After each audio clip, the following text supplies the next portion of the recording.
podcast where we will explore the dark corners of our world, the weird, the creepy, and the strange. I'm your host, Eric Carrier. My co-host is Jessica Carrier. Thank you for joining us for a journey into the unknown. Let's get started with today's show.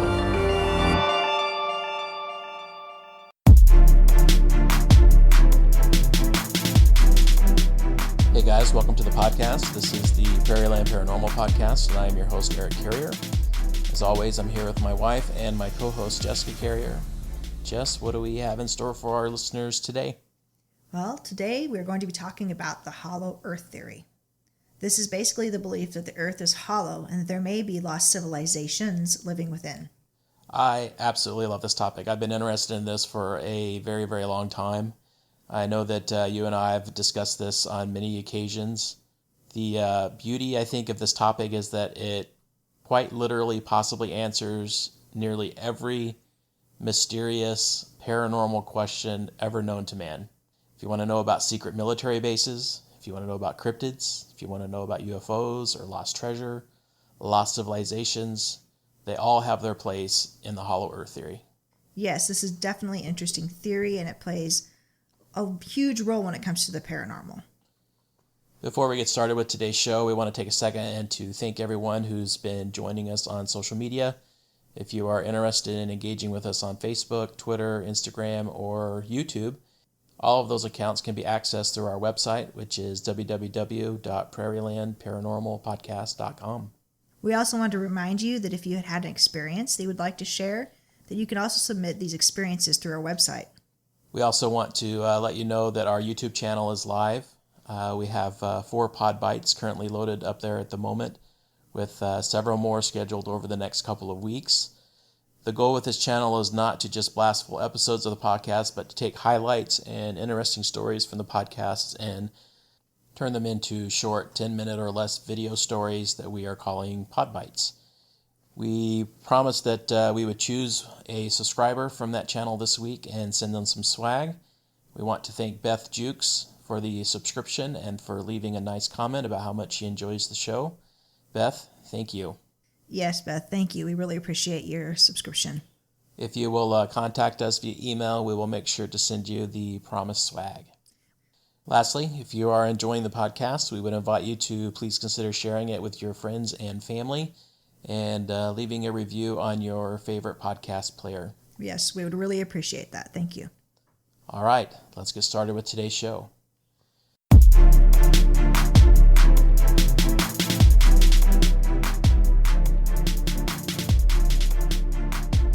Have you ever considered that the earth may be hollow? Could a hollow earth be the greatest cover-up of human history? If the earth is hollow, could that information help solve any of life's paranormal mysteries? Unlike the flat earth theory, the hollow earth theory may actually hold some water. The concept of an underworld is not new and can be found throughout almost every civilization in history. This concept permeates religion, culture, myth, and literature. In general, in religion and culture, the underworld is believed to be the supernatural world of the dead. It is located deep below the natural world of the living. Myth and literature offer many accounts of people making heroic journeys to the underworld. Another major concept of the underworld is that of the dead having to journey to the underworld, often across a lake or a river. All of these motifs take flight in what may be the earliest tale of the underworld, Dante's Inferno. What if this underworld is real? What if it's much closer than we think? And how might this concept tie into the idea of a hollow earth? Almost every ancient culture has a story of a civilization of people in the center of the earth. Agartha is believed to be one of these legendary kingdoms. In Tibetan Buddhism, there is the secret, mystical city of Shambhala, located somewhere deep in the Himalayas. Shambhala is believed to be the capital city of the kingdom of Agartha. Agartha is a lost civilization, and as such, it's tied tightly into other lost civilizations such as Atlantis or Lemuria. Agartha is somewhat different, though. It was not destroyed, like Atlantis, but the people of Agartha decided to willfully hide themselves away from the outside world, a world they considered to be wicked. To do this, they journeyed to the center of the earth and are believed to have thrived there ever since. Agartha is believed to be a place of advanced and secret knowledge possibly received from the gods themselves. The desire for this knowledge has fronted many expeditions to try to find the lost city, including several expeditions by the Nazis. In fact, the swastika is believed to be an ancient symbol of Agartha. Unfortunately, this symbol of fertility and health was forever soiled when it was taken over by Nazi Germany. It would make sense that the Earth may be hollow. After all, it's a spinning object, and spinning objects are subject to centrifugal force. In Newtonian mechanics, the centrifugal force is a force that acts on all spinning objects. If you've ever taken a ride on a gravitron at a county fair, for instance, you have a good understanding of centrifugal force. In a nutshell, as an object spins, mass is directed away from the object's center and towards the edges. So in theory, if the Earth is a spinning object, it would have a hollow center. This is obviously not supported by modern science, who has a much different theory of how the Earth is constructed. The current scientific model suggests that the Earth is solid and consists of an unbroken series of layers, crust, and liquid magma surrounded by a dense hot core of iron and nickel. But not everyone is so sure. In fact, since the 17th century, some of the leading scientific minds felt that the planet was actually hollow, a theory that has proven to be incredibly durable. One of these leading scientific minds was Edmund Halley. Yes, the Halley Comet guy. He had noted some anomalous compass readings and proposed in 1692, as a way of accounting for the anomalies, that the planet is a series of nested spherical shells spinning in different directions, all surrounding a central core. He based this theory on readings of the magnetic field and what he knew of the gravitational pull of the sun and the moon on the Earth. His model accounted fully for the anomalies in the magnetic fields of the planet. He also suggested that the space between each layer may have atmospheres capable of supporting life. He also believed that the atmosphere inside was luminous and suggested that escaping gas caused the aurora borealis. The concentric shell model was adjusted over time to a much simpler open cavern model, which suggested that there was just one layer with the entirety of the center a large cavern. In general, this updated view of the hollow Earth suggests there is a small sun at the center that allows the inside to be lush and livable. It is not clear who exactly suggested this model, but it is often attributed to famous mathematicians and scientists such as Leonard Euler in the 18th century and Sir John Leslie in the 19th century. The theory continued to be popular through the 19th century, with John Cleves Symes, Jr. publishing a declaration to the world in 1818 that the Earth was hollow. Symes was probably the most famous proponent for the hollow Earth theory. His version was similar to Halley's, but included huge holes at the north and south poles that served as entrances. These holes, declared Symes holes, have continued to be a major part of the theory today. The entrances are believed to be about 1,400 miles wide and 800 miles deep, far too large to realize that you have transitioned from an outer surface to an inner surface, and vice versa. In his declaration, entitled Circular Number 1, he proposed to mount an expedition to the North Pole, locate the slime holes, and enter the inner Earth. He believed that the interior world would likely support life, and that it would be, quote, stocked with thrifty vegetables, animals, if not men. Symes did not only contribute this theory to Earth, but also suggested that it likely applied to all planetary bodies. Symes' theories were often greeted with disdain, but eventually in 1822, he was able to get Congress to vote on funding an expedition. It was shot down, but Symes' belief in the hollow Earth never died. He continued to campaign for an expedition up until his death in 1849. Symes' son continued on with his father's work after his death, and the idea has continued to thrive, although no private expedition has ever been completed successfully. Symes' theories were well known, and it wasn't long until writers such as Jules Verne grabbed onto them and started writing fantastical tales about journeys into the inner Earth. Verne published A Journey to the Center of the Earth in 1864, and it quickly became the benchmark for an entire subgenre of tales dubbed subterranean science fiction. These stories all highlighted the possibility of the inner Earth having prehistoric jungles, dinosaurs, lost races, or highly advanced races. Still, many of the most common ideas surrounding even modern Hollow Earth theory. From science fiction, this theory takes a few wild leaps and dives into a deep pool of conspiracy. Modern proponents tell tales of UFOs, cryptids, advanced civilizations, lost tribes, Germans, and even giants. To many, this makes the idea of the Hollow Earth comical and crazy. But is it? Perhaps when we take a deeper look at this theory, we may get the answers to nearly every paranormal question ever asked. One proponent of a modern Hollow Earth theory is Rodney Clough. Rodney operates the website ourhollowearth.com and has appeared on Coast to Coast AM.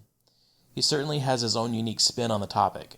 Rodney believes that the Hollow Earth is a terrestrial paradise, where the original Garden of Eden is located, where the lost tribes of Israel live, where the political kingdom of God is located, where the lost Viking colonies of Greenland migrated, where vanquished Germans escaped after World War II, where flying saucers come from, where people live to be hundreds of years old in perfect health, where peace and prosperity exist for everyone, and where heaven is located. Many of these theories are taken from what he considers to be first-hand accounts of people who have actually been to the Hollow Earth, people such as Olaf Jansen and Admiral Byrd. The story of Olaf and Jens Jansen is a fantastic tale. Olaf's tale was met by disbelief and scorn, even from family members, and eventually landed him in a mental institution where he spent 28 years of his life. Frustrated, he determined to keep the tale to himself and never speak of it again. After being released from the mental institution, Olaf immigrated to the United States and eventually ended up in Illinois, where he met Willis George Emerson. Olaf wrote a story in a manuscript, and Emerson published it upon his death as The Smoky God, or A Voyage to the Inner World, in 1908.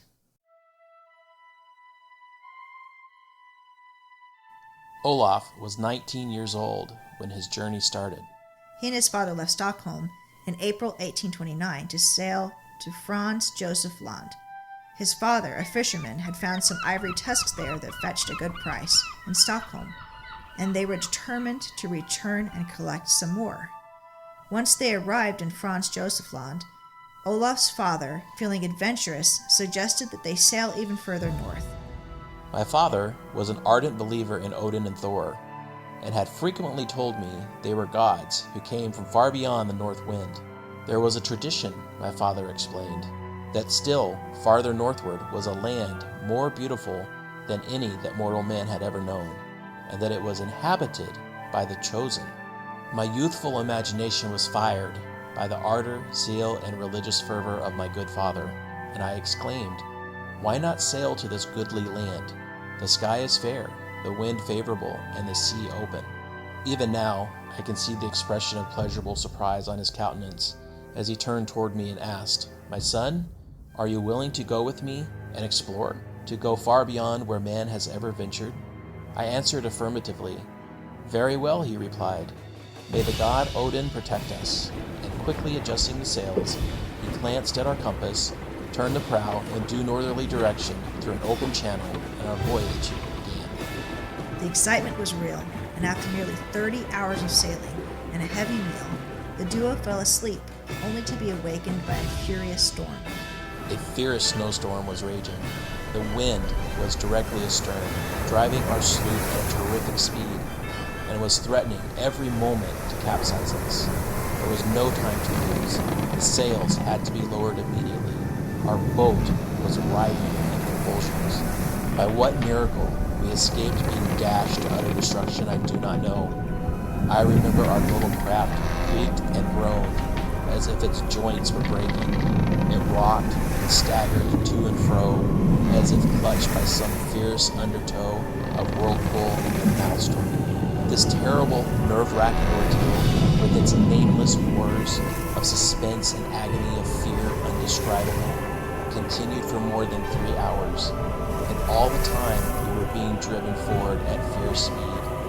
Then, suddenly, as if growing weary of its frantic exertions, the wind began to lessen its fury, and by degrees, it died down. The storm had dumped a third of their provisions and all of their water. They were desperate and lost at sea when strange things started to happen. I tried to forget my thirst by busying myself in bringing up some food and an empty vessel from the hold. Reaching over the side rail, I filled the vessel with water for the purpose of laving my hands and face. To my astonishment, when the water came in contact with my lips, I could taste no salt. I was startled by the discovery. "Father," I fairly gasped, The water, it's fresh." "What, Olaf?" exclaimed my father, glancing hastily around. "Surely you are mistaken. There is no land. You are going mad. But taste it," I cried. And thus we made the discovery that the water was indeed fresh. Absolutely so, without the least briny taste or even the suspicion of a salty flavor.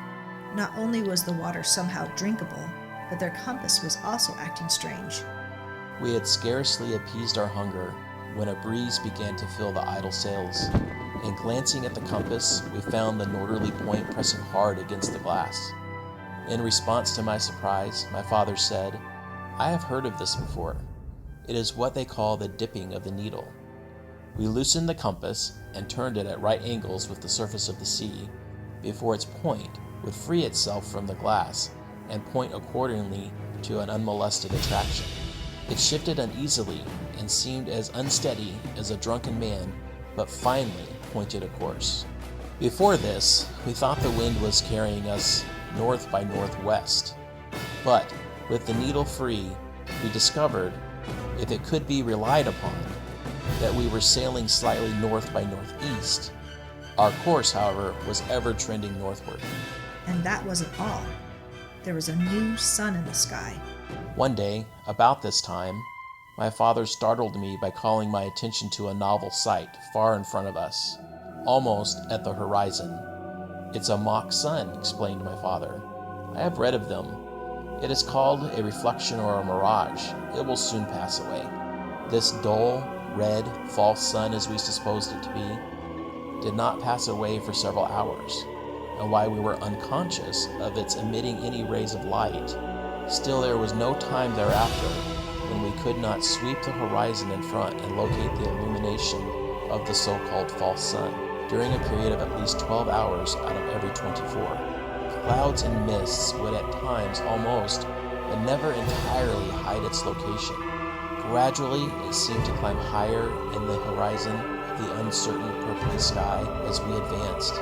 It could hardly be said to resemble the sun, except in its circular shape, and when not obscured by clouds or the ocean mists, it had a hazy red bronze appearance, which could change to a white like a luminous cloud, as if reflecting some greater light beyond. We finally agreed in our discussion on this smoky, furnace-colored sun that whatever the cause of the phenomenon, it was not a reflection of our sun, but a planet of some sort, a reality. A few days later, land appeared, and as they came closer in, they discovered a river inlet. They continued their journey down the river for several more days, eventually encountering another ship. Here's where the story really starts to get strange. The ship was huge, and so were its occupants. The immense craft paused, and almost immediately a boat was lowered, and 6 men of gigantic stature rowed to our little fishing sloop. They spoke to us in a strange language. We knew from their manner, however, that they were not unfriendly. They talked a great deal among themselves, and one of them laughed immoderately, as though in finding us, a queer discovery had been made. Olaf and his father were invited to board their ship, and there they discovered that there were several hundred occupants aboard, all looking at them with amazement. If my father and I were curiously observed by the ship's occupants, this strange race of giants offered us an equal amount of wonderment. There was not a single man on board who would not have measured fully 12 feet in height. They all wore full beards, not particularly long, but seemingly short-cropped. They had mild and beautiful faces, exceedingly fair, with ruddy complexions.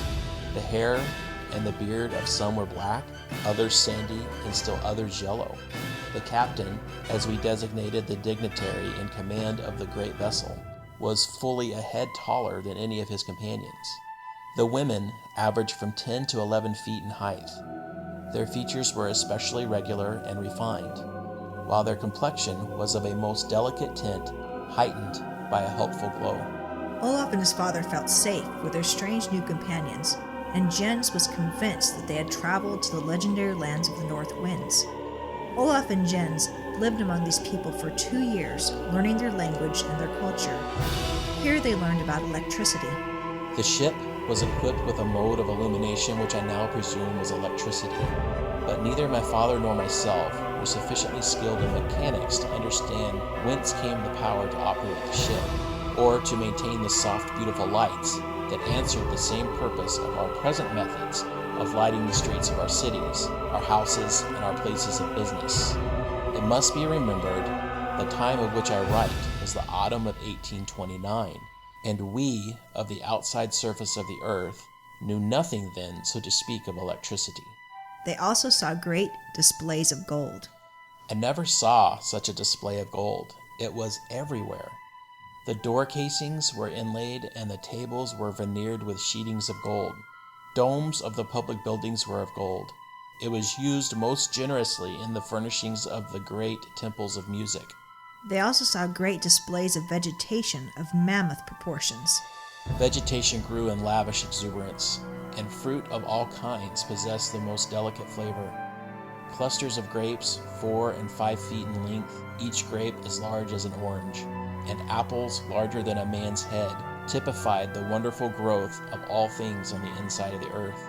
The great redwood trees of California would be considered mere underbrush compared to the giant forest trees extending for miles and miles in all directions. They also learned about the central sun, or what the people called the smoky god. The great luminous cloud or ball of dull fire, fiery red in the mornings and evenings, and during the day giving off a beautiful white light, the smoky god, is seemingly suspended in the center of the great vacuum within the earth, and held in its place by a mutable law of gravitation, or a repelling atmospheric force, as the case may be. I refer to the known power that draws or repels with equal force in all directions.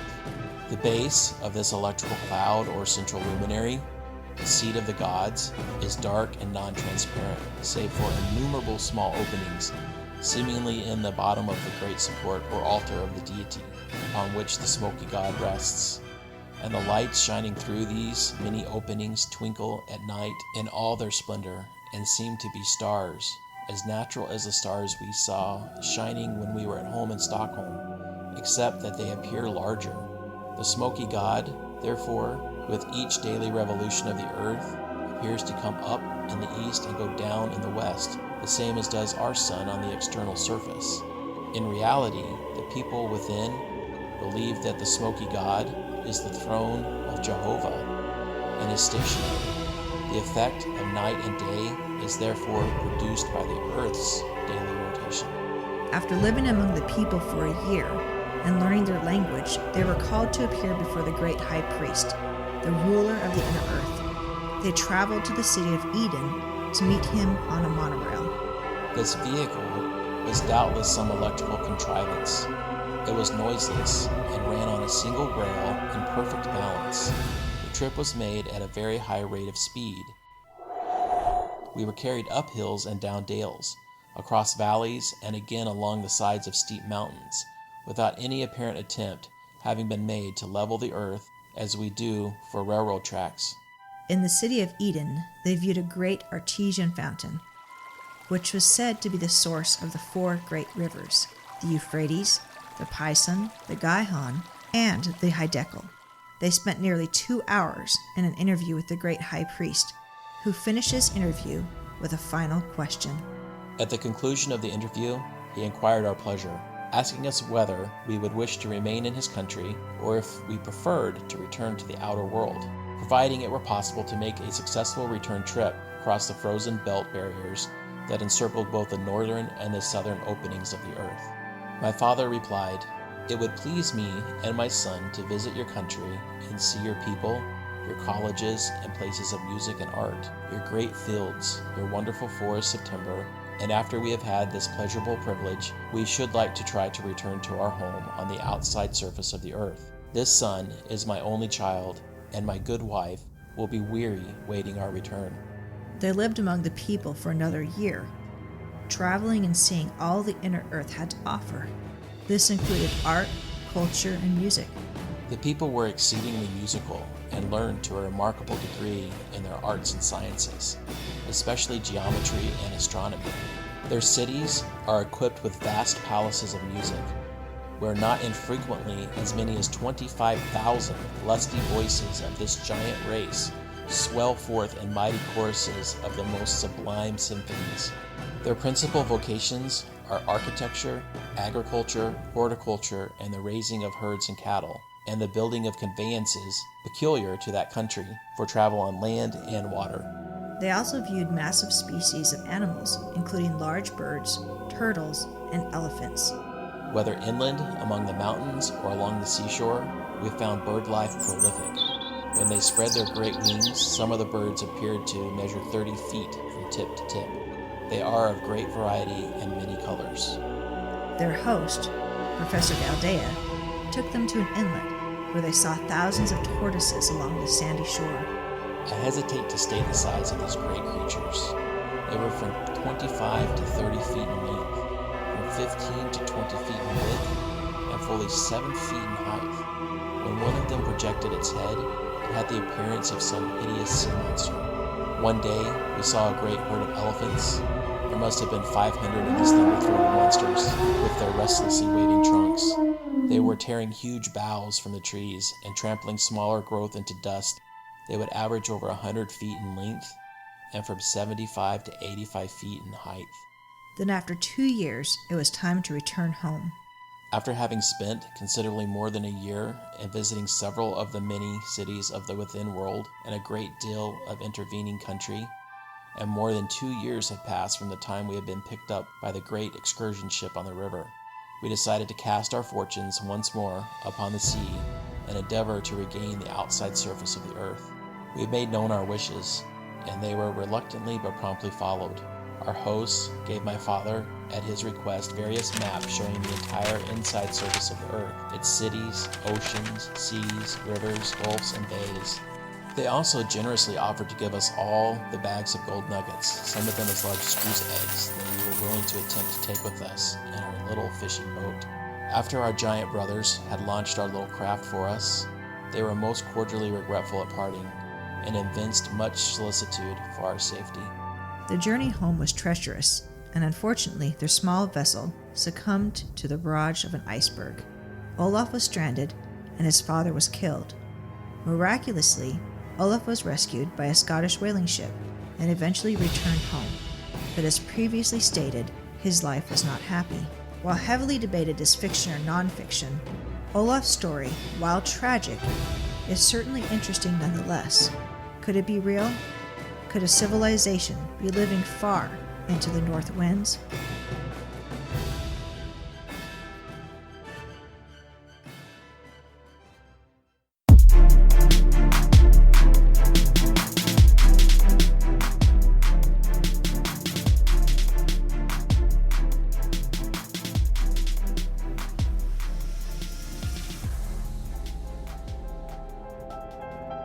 Hey guys, before moving on with the episode, we just wanted to take a minute and tell you about Paranormality Radio. Paranormality Radio is a database of paranormal-based podcasts and even has some network-exclusive shows like our own.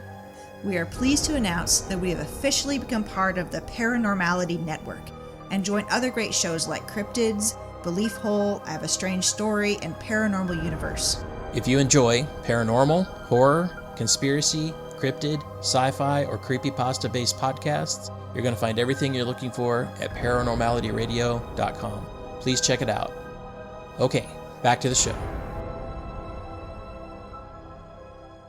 Another interesting Hollow Earth story is attributed to the famed naval officer and Arctic explorer, Admiral Richard E. Byrd.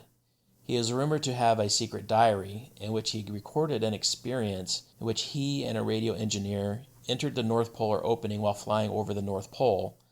In this account, he details observing strange flying discs and meeting the ruler of an advanced race of beings. Here is the transcript. Admiral Richard E. Byrd's diary, February through March 1947. The exploration flight over the North Pole, or the Inner Earth, my secret diary. I must write this diary in secrecy and obscurity. It concerns my Arctic flight of the 19th day of February in the year of 1947. There comes a time when the rationality of man must fade into insignificance, and one must accept the inevitability of the truth. I am not at liberty to disclose the following documentation at this writing. Perhaps it shall never see the light of public scrutiny. But I must do my duty and record here for all to read one day. In a world of greed and exploitation, of certain, mankind can no longer suppress that which is the truth. Flight log, Base Camp, Arctic, February 19th, 1947. 0600 hours. All preparations are complete for our flight northward, and we are airborne with full fuel tanks at 0610 hours. 0620 hours. Fuel mixture on starboard engine seems too rich. Adjustment made, and Pratt Whitneys are running smoothly. 0730 hours. Radio check with base camp. All is well, and radio reception is normal. 0740 hours. Note slight oil leak on starboard engine. Oil pressure indicator seems normal, however. 0800 hours. Slight turbulence noted with easterly direction at altitude 2,321 feet. Correction to 1,700 feet. No further turbulence, but tailwind increases. Slight adjustment to throttle controls. Aircraft performing very well now. 0815 hours. Radio check with base camp. Situation normal. 0830 hours. Turbulence encountered again. Increase altitude to 2,900 feet. Smooth flight conditions again. 0910 hours. Vast ice and snow below.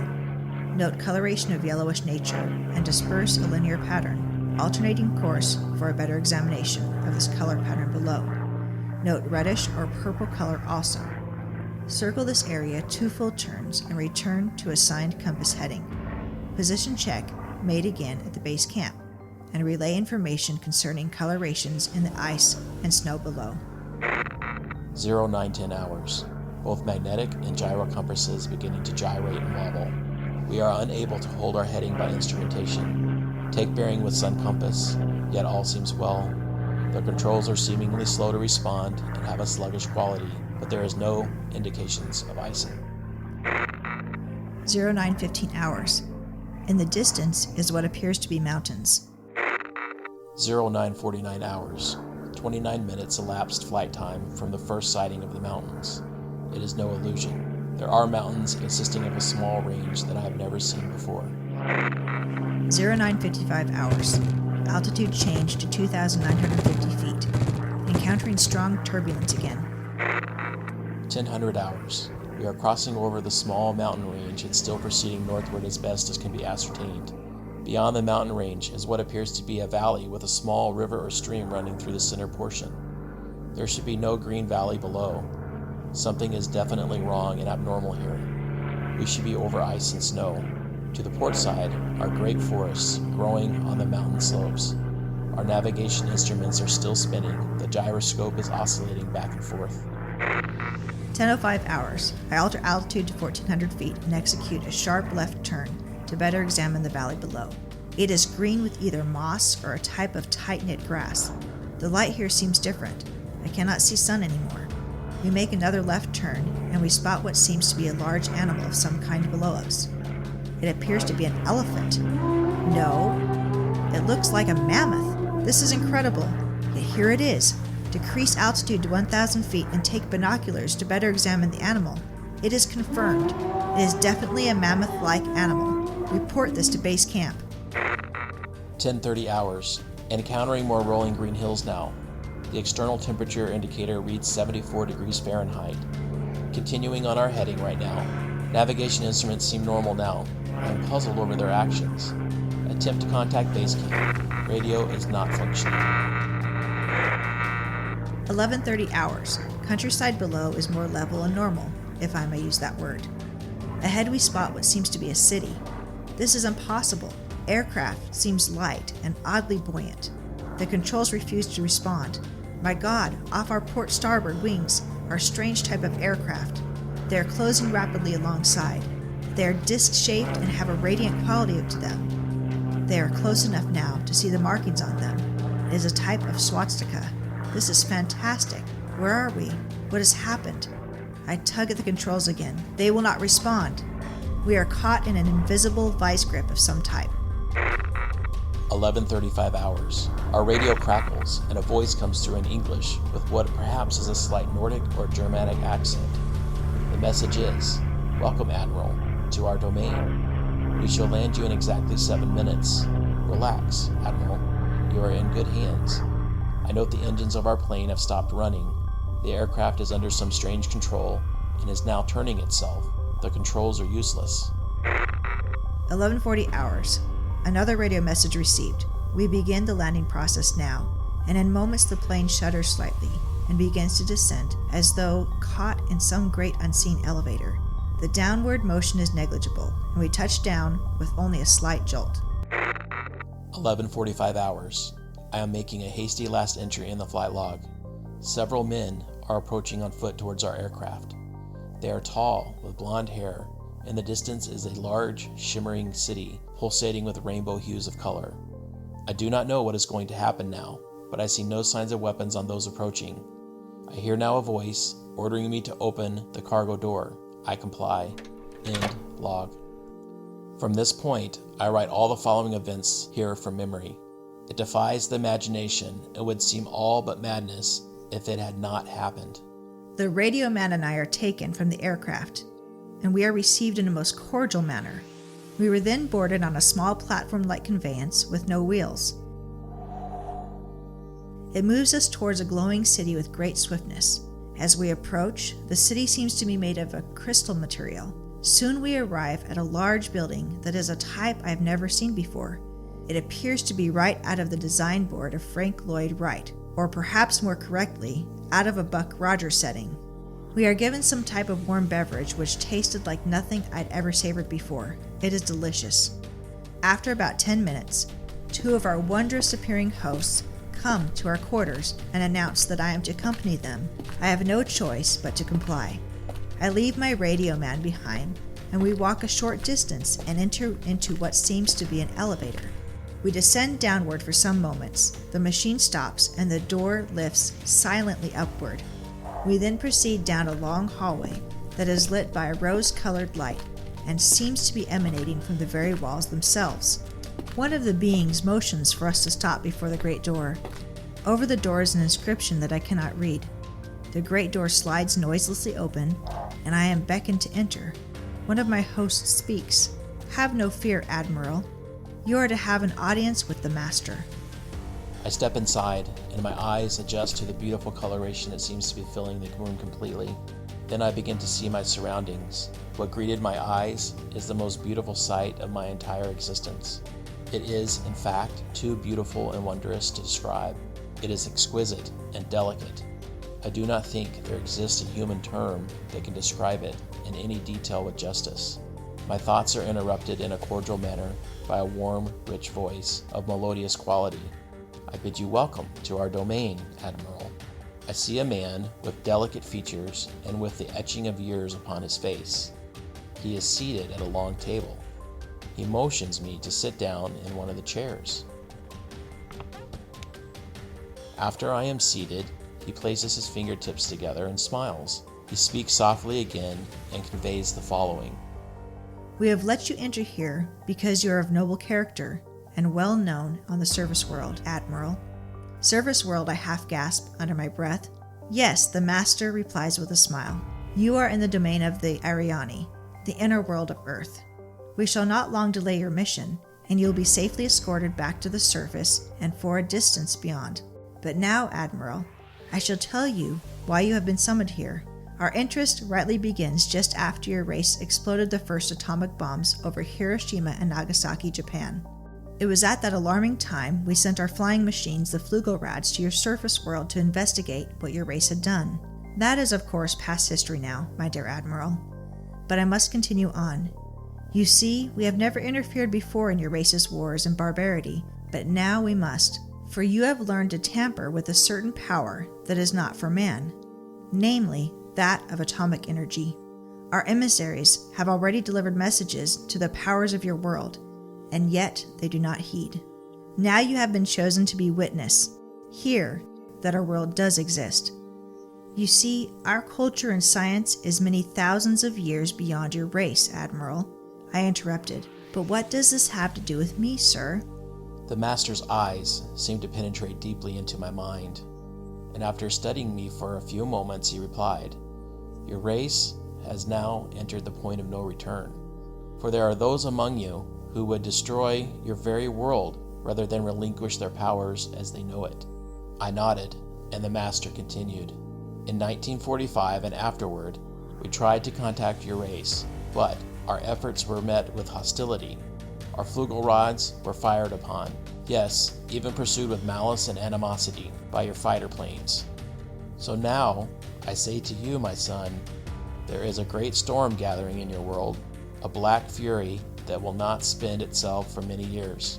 There will be no answer in your arms. There will be no safety in your science.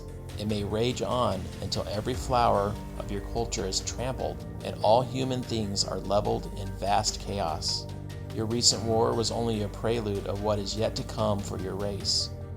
We, here, see it more clearly with each hour. Do you say I am mistaken?" "No," I answer. "It happened once before. The Dark Ages came, and they lasted for more than 500 years. "Yes, my son," replied the master. "The dark ages that will come now for your race will cover the earth like a pall. But I believe that some of your race will live through the storm. Beyond that, I cannot say. We see, at a great distance, a new world stirring from the ruins of your race, seeking its lost and legendary treasures, and they will be here, my son, safe in our keeping. When that time arrives, we shall come forward again to help revive your culture and your race. Perhaps by then, you will have learned the futility of war and its strife, and after that time, certain of your culture and science will be returned to your race to begin anew. You, my son, are to return to the service world with this message." With these closing words, our meeting seemed at an end. I stood for a moment as in a dream, but yet I knew this was reality, and for some strange reason, I bowed slightly, either out of respect or humility. I do not know which. Suddenly, I was again aware that the two beautiful hosts who had brought me here were again by my side. "This way, Admiral," motioned one. I turned once more before leaving and looked back towards the master. A gentle smile was etched on his delicate and ancient face. "Farewell, my son," he spoke. Then he gestured with a lovely, slender hand, a motion of peace, and our meeting was truly at an end. Quickly, we walked back through the great door of the master's chamber and once again entered into the elevator. The door slid silently downward, and we were once again going upward. One of my hosts spoke again. "We must now make haste, Admiral, as the master desires to delay you no longer on your scheduled timetable, and you must return with this message to your race." I said nothing. All of this was almost beyond belief, and once again my thoughts were interrupted as we stopped. I entered the room and was again with my radio man. He had an anxious expression on his face. As I approached, I said, "It is all right, Howie. It is all right." The two beings motioned us towards the waiting conveyance. We boarded and soon arrived back at the aircraft. The engines were idling, and we boarded immediately. The whole atmosphere seemed charged now with a certain air of urgency. After the cargo door was closed, the aircraft was immediately lifted by that unseen force until we reached an altitude of 2,700 feet. Two of the aircraft were alongside us for some distance, guiding us on our return way. I must state here the airspeed indicator registered no reading, yet we were moving along at a very rapid rate. 2:15 hours. A radio message comes through. "We are leaving you now, Admiral. Your controls are free. Auf Wiedersehen." We watched for a moment as the flugel rods disappeared into the pale blue sky. The aircraft suddenly felt as though caught in a sharp downdraft for a moment. We quickly recovered her control. We do not speak for some time. Each man has his thoughts. Entry in flight log continues. 2:20 hours. We are again over vast areas of ice and snow, and approximately 27 minutes from base camp. We radio them. They respond. We report all conditions normal. Base camp expresses relief at our re-established contact. 300 hours. We land smoothly at base camp. I have a mission. End log entries. New entry, March 11th, 1974. I have just attended a staff meeting at the Pentagon. I have stated fully my discovery and the message from the Master. All is duly recorded. The President has been advised. I am now detained for several hours, 6 hours, 39 minutes to be exact. I am interviewed intently by top security forces and a medical team. It was an ordeal. I am placed under strict control via the national security provisions of this United States of America. I am ordered to remain silent in regard to all that I have learned on the behalf of humanity. Incredible. I am reminded that I am a military man and I must obey orders. December 30th, 1956. Final entry. These last few years elapsed since 1947 have not been kind. I now make my final entry in a singular diary. In closing, I must state that I have faithfully kept this matter secret as directed all these years. It has been completely against my values of moral right. Now I seem to sense a long night coming on, and the secret will not die with me. But as all truth shall, it will triumph, and so it shall. This can be the only hope for mankind. I have seen the truth, and it has quickened my spirit and has set me free. I have done my duty towards the monstrous military-industrial complex. Now, the long night begins to approach, but there shall be no end. Just as the long night of the Arctic ends, the brilliant sunshine of the truth shall come again, and those who are of darkness shall fall in its light. For I have seen that land beyond the pole, that center of the great unknown. Admiral Richard E. Byrd, United States Navy, 24 December 1956. So what are we to think of Admiral Byrd's experience? Why did this civilization seem so Germanic in nature? Had the Germans found the entrance and infiltrated Agartha? Again, fact or fiction is absolutely debatable, but for believers, this account is certain, proving without a doubt that the government is covering something up.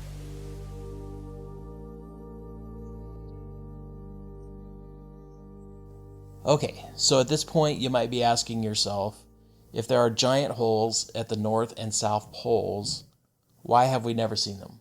Good question. Wouldn't a map or a satellite image show them? You'd think so. So obviously that is a very interesting question. Where are the slime holes? If there's gigantic 1,400 mile long wide holes at both the North and South poles, why has no one ever seen them? You would think that they would show them on maps or on the globe or something like that. Exactly. Maybe they do. You know, the holes that go through the globes, you know, where you put the rod? Maybe Spin it around. Maybe that's the slime holes. I don't know. But this is obviously a question that opens the gates of conspiracy full and wide and may give some clues as to why there is so much military interest in places like Antarctica at the moment. Is it possible? Could the government be covering up these holes? It would have to be more than one government. Oh yeah, it would absolutely have to be more than one government. It would have to be an entire world government to cover these up. Perhaps they've never been seen because, quite frankly, airplanes and satellites are not allowed to fly over the North and South poles. Were you aware of that, Jessica? I'd heard something about it, but I wasn't quite sure. So if you're curious about this, try this experiment. Go to Google Maps and try to zoom in on the North and South poles. You're going to quickly see that there are huge parts of the North Pole and Antarctica missing. If you were to also Google polar flight paths, again, you're going to see that there are no flight paths allowed over the North or the South poles. You'd think, though, that with all of the satellites that are out there from all the different governments, I mean thousands and thousands of them, that someone would have some pictures of the North or South Pole. All right, now you need to go and Google satellite flight paths. And you're going to see that when you Google satellite flight paths, that there are huge missing holes on these flight paths at the North and the South Pole. How is that possible? Well, NASA and other scientists say that this is because satellites have to follow what's called a sun synchronous orbit. And what is a sun synchronous orbit? So a sun synchronous orbit, or an SSO, is a particular kind of polar orbit. Satellites in SSO traveling over the polar regions are synchronous with the sun. This means they are synchronized to always be in the same fixed position relative to the sun. This means that the satellite will always observe the same point on Earth at the same time every day. This does serve a number of applications. For example, it means that scientists and those who use the satellite images can compare how somewhere changes over time. Often, satellites in SSO are synchronized so that they are in a constant dawn or dusk environment. This is because by constantly riding a sunset or a sunrise, they will never have the sun at an angle where the Earth shadows them. Hollow Earth believers will tell you this is because the government is hiding something, particularly the SIME holes. But what about planes? Well, planes are the same. The FAA does not allow commercial flights to fly directly over the poles. They say that this is because of magnetic interference at the poles that make it impossible to use equipment like autopilot. Simply put, the equipment cannot tell north from south the closer you get to the poles. This makes flying over the poles very dangerous. Add to that the cold weather that plays havoc with the fuel, which freezes at temperatures of -40, and 60 nautical miles is the absolute closest that planes are allowed to fly to the poles. Of course, Hollow Earth proponents believe that this is because the government is hiding the polar entrances.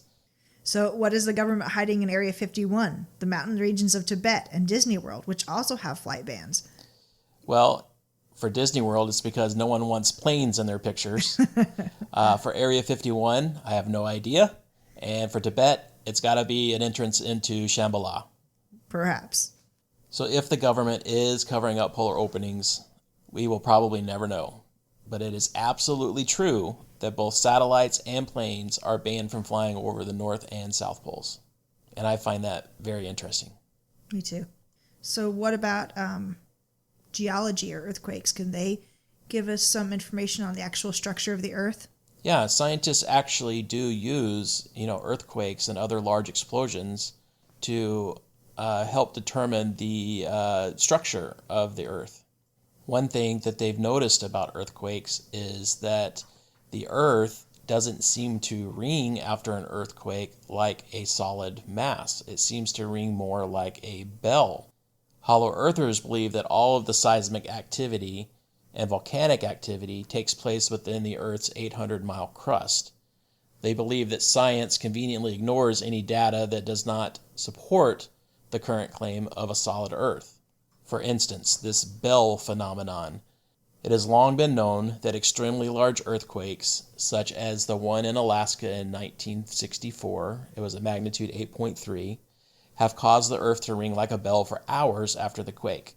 This same ringing is also observed after volcanic eruptions and nuclear explosions. In fact, it is also observed on the moon. Hollow Earthers naturally conclude that the only way the Earth or the moon can ring like a bell is if it's hollow, which does seem to make some sense. A hollow object would ring like a bell, and a solid object would not do that. Of course, in the minds of those who believe in Hollow Earth, all of this is evidence that the governments of the world are conspiring to cover up the truth.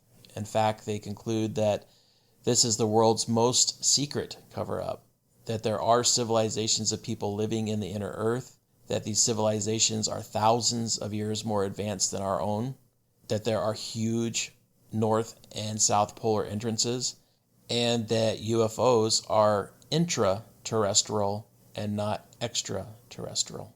That's something to really think about. Yeah, absolutely. I mean, there is some evidence, at least, that especially based on the stories that we just told with Olaf Jansen and with Admiral Byrd, that is a absolute and true possibility. So, if you're looking for answers to some of life's paranormal questions, maybe take a look into the hollow earth theory. So far, we've just scratched the surface and have already covered UFOs, cryptids, lost civilizations, and government conspiracy.